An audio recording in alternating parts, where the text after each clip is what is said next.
Ya llegamos a la Reforma en Alemania. Y para levantar fondos para la Basílica de San Pedro, el Papa León X autorizó la venta de indulgencias. Ya hemos visto que no fue el primero en hacerlo, Julio II lo había contemplado, pero Papa León X lo llevó a cabo. Tomando mucho dinero prestado, Alberto de Magdeburgo, él compró los arzobispados de Mainz y también el otro obispado. Y él permitió la venta de las indulgencias en su ciudad, que era unos 30 kilómetros de Wittenberg en Alemania.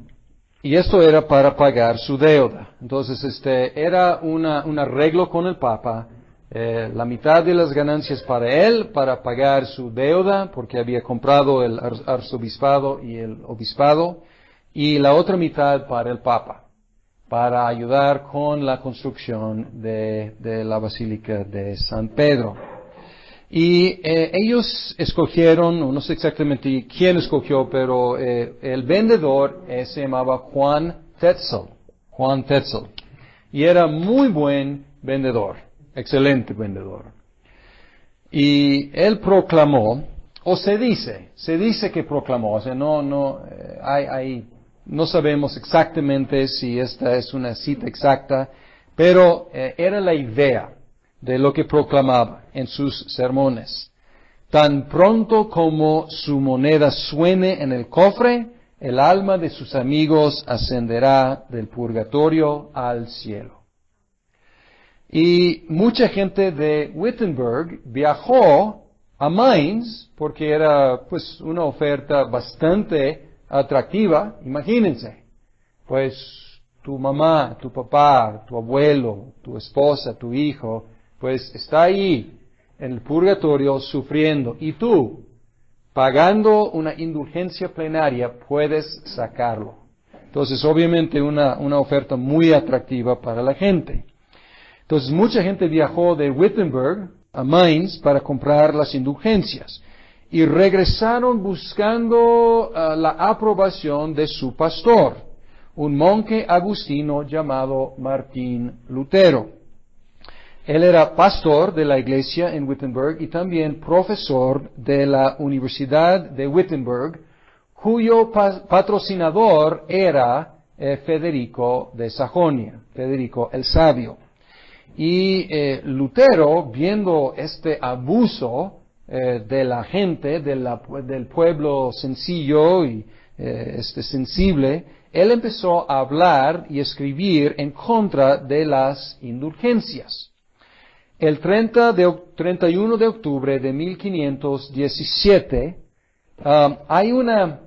no sabemos si realmente es leyenda o si es verídico, pero la leyenda es que él en esa fecha clavó en la puerta de la catedral de Wittenberg 95 tesis. Y él las puso allí en latín. Y era como tipo de aviso a la comunidad académica, porque la comunidad académica es la que manejaba latín. Entonces era una invitación para debatir, para discutir entre los eruditos. Y él publicó estas 95 tesis, principalmente en contra de las indulgencias, pero también cuestionando algunos aspectos del sacerdocio y del papado.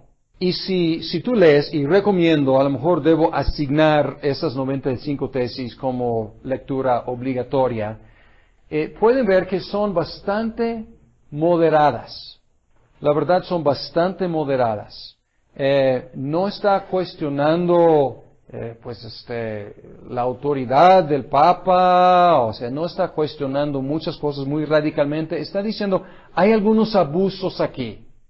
Aunque él era muy hábil y con las palabras, y en una de las tesis él dijo, si el Papa tiene poder plenario sobre el purgatorio, ¿por qué no lo vacía simplemente por misericordia?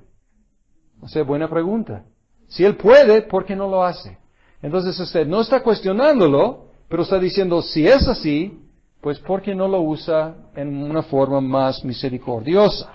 Y él, como fiel hijo de la Iglesia romana, sometido a la autoridad del obispo, del arzobispo, él envió una copia muy inocentemente de estas tesis al arzobispo de Mainz, que era Alberto, diciendo, señor arzobispo, tenga cuidado, porque en su arzobispado hay algunos abusos.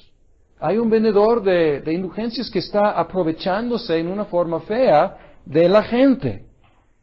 Y obviamente, pues no fue muy bien recibida esa comunicación. Él empezaba a tomar una postura que luego empezaba a como congelarse, hacerse más y más firme. Y eso fue someter toda práctica y toda doctrina a la luz de la Escritura. Llegó la noticia al Papa León X, y primero, pues nada más no lo tomó muy en serio, pues como dio orden de silenciar a ese alemán, pero pues no pudo silenciarlo, y él le ordenó a comparecer en Roma. Pero pues Lutero sabía qué significaba eso, o sea, probablemente su muerte. Entonces luego permitió que el cardenal Cayetano lo interrogara y lo sentenciara en Alemania. Y aquí estamos en 1518, entonces un año después de la publicación de sus tesis. Debo mencionar que gracias a Gutenberg y la imprenta, algunos agarraron esas tesis y las tradujeron y las publicaron ampliamente en alemán. Entonces, muy pronto, este monje desconocido estaba convirtiéndose en una figura popular, un héroe popular. Y es uno de los nuestros, es un alemán como nosotros, y aquí el nacionalismo también entra. Entonces, la reunión entre Cayetano y Lutero terminó en un empate. Probablemente pensaban que iba a ser una cosa fácil de silenciar a este monje desconocido, pero no, ese monje desconocido pues tenía unas armas intelectuales bastante fuertes. Entonces, un empate. Pero el Papa no podía forzar al príncipe Federico que entregara a Lutero, porque contaba con el apoyo. Entonces, el Papa tenía que tratar de ser diplomático, trataba de como sobornarlo, suavizar la cosa, pero no, Federico era firme en proteger a uno de sus súbditos. Y pues él llegó a ser pues un apoyador de su profesor. Luego Lutero debatió en el año 1519 con Juan Eck, E-C-K, Eck, en Leipzig, usando la Biblia como la única fuente de autoridad. Entonces ya podemos ver que su modo de operar es apoyarse en la Biblia. Después de que muchas de sus ideas fueron publicadas en Alemania, el Papa lo excomulgó por una bula. Una bula es como un decreto del Papa en el año 1520. Entonces tardó 3 años en excomulgarlo. Y Lutero recibió esa bula y él la llamó la bula execrable del anticristo. Entonces ya podemos ver que su postura es bastante radical. No fue el primero en llamar al Papa el anticristo. O sea, entre los católicos romanos con unos papas tan malvados que habían sufrido, otros habían llamado al Papa el Anticristo. Entonces Lutero no inventaba esa idea. Sin embargo, aquí obviamente ya no había posibilidad de una reconciliación.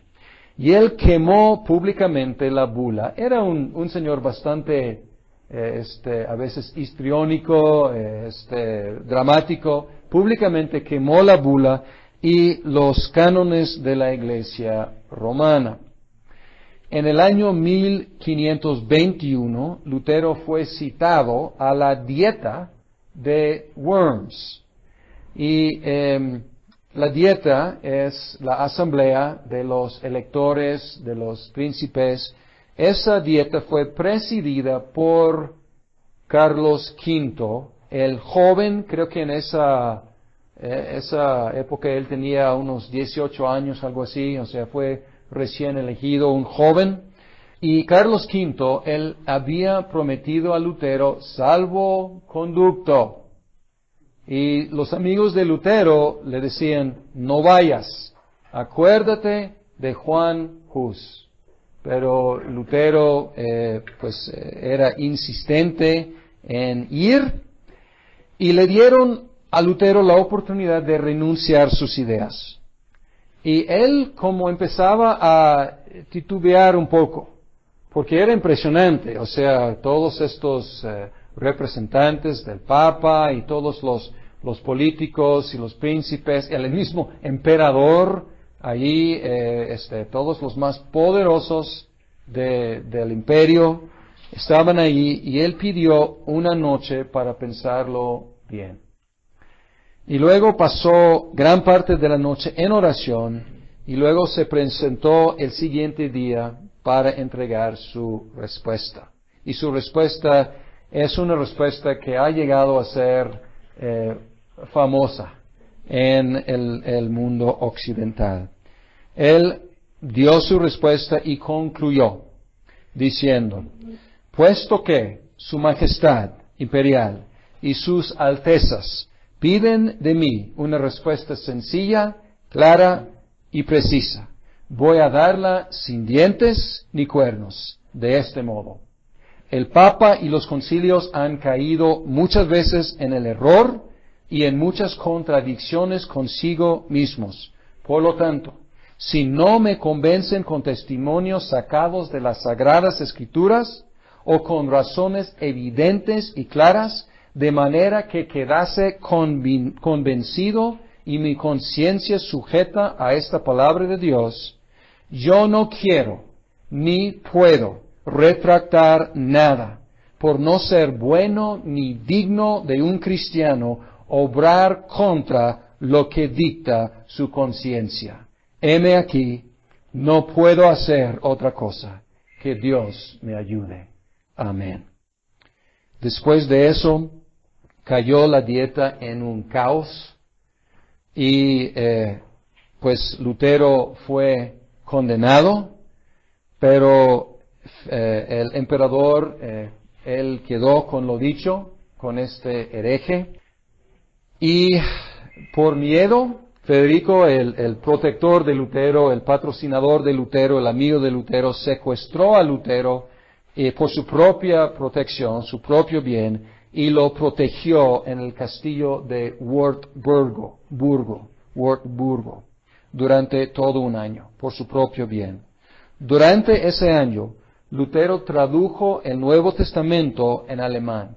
O sea, es algo impresionante, en un año traducir en alemán. Debo mencionar, al traducir el Nuevo Testamento y luego eventualmente el Antiguo Testamento en alemán, lo que Lutero hizo no solamente fue traducir la Biblia, sino él inventó, en un sentido, el alemán moderno. ¿En qué sentido? Había muchos dialectos de alemán, y pues se entendían entre sí, pero hablaban diferente. Entonces él utilizó un dialecto, una opción de las varias opciones, y ese dialecto llegó a ser lo que llamamos alemán.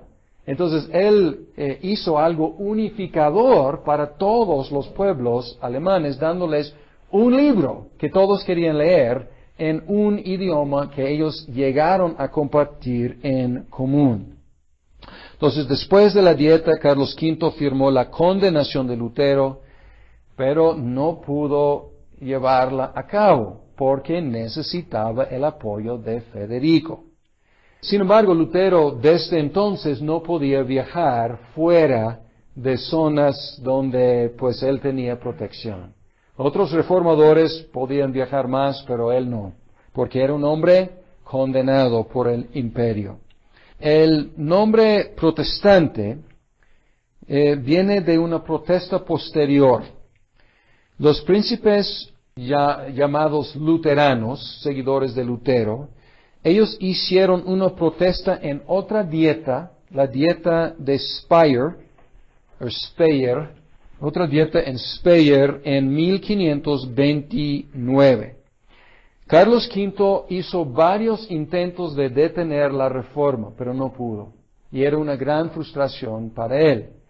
Y en esa dieta los príncipes luteranos hicieron una protesta y desde ahí empezaron a llamarlos los protestantes. O sea, la protesta no es tanto de Lutero mismo, sino una protesta más política que nada que los príncipes luteranos hicieron. Lutero insistió en que sus seguidores se llamaran cristianos. Y él dice que este es el único nombre bíblico. Sin embargo, el nombre luterano se solidificó. El luteranismo ganó mucho territorio rápidamente en Alemania, en el resto del Santo Imperio Romano y también en Escandinavia y en Polonia. En el año 1555, la dieta de Augsburgo, el catolicismo y el luteranismo fueron reconocidos como religiones legales en el Imperio Romano. Entonces, obviamente hemos brincado sobre muchas cosas, pero a grandes rasgos, esta es la reforma en Alemania. Y en las próximas sesiones lo que vamos a hacer es ir país por país y tratar de dar los puntos más sobresalientes de las reformas en los diferentes países. Pero quiero terminar hoy mencionando algunos principios que son hasta la fecha pues una buena forma de cómo identificar qué motivaba, qué guiaba el movimiento reformador en Europa. Primer principio, sola escritura. Sola escritura, obviamente, sola escritura significa que la Biblia es la única fuente autoritaria de la doctrina y la práctica.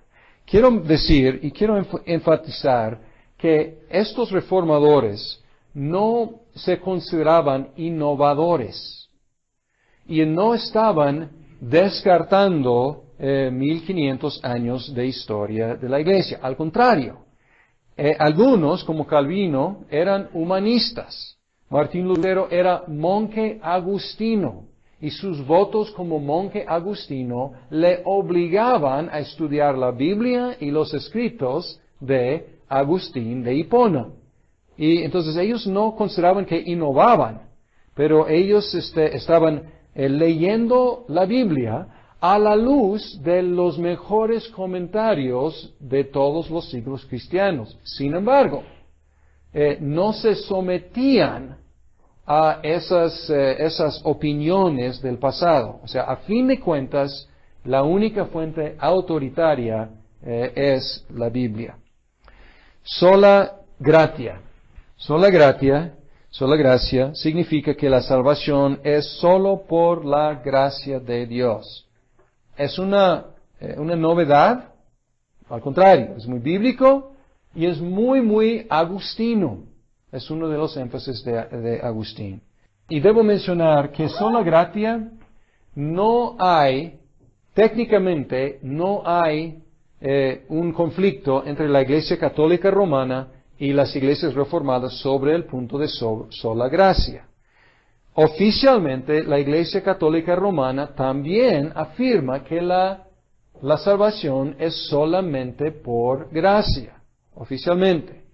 Sin embargo, aquí está el problema, porque los reformadores decían, para proteger sola gratia, para estar seguros de que es solamente por gracia, tenemos que enfatizar al mismo tiempo que es sola fide, porque si hay otro instrumento de la salvación, estamos quitando este principio de gracia. ¿Por qué?